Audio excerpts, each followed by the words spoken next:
बदेन से सावन खास खेली की खबर। जिला बदेन में जश्न आज़ादी जोशो जज्बे से मनाई गई।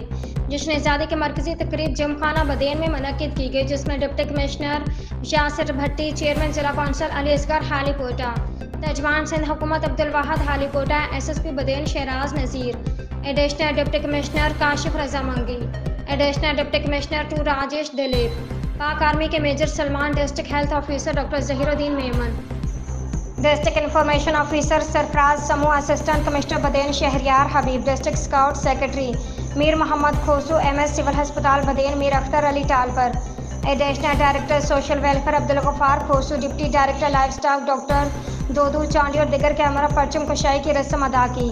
बाद में सिंध पुलिस के चाको चौबंद दस्ते ने कौमी परचम को सलामी दी और मार्च पास्ट किया। तकरीब को खिताब करते हुए डिप्टी कमिश्नर बदेन यासिर भट्टी ने कहा कि आज हमारी कौमी ईद है। आज़ादी एक अजीम नेमत है, हमें इसकी कदर करनी चाहिए।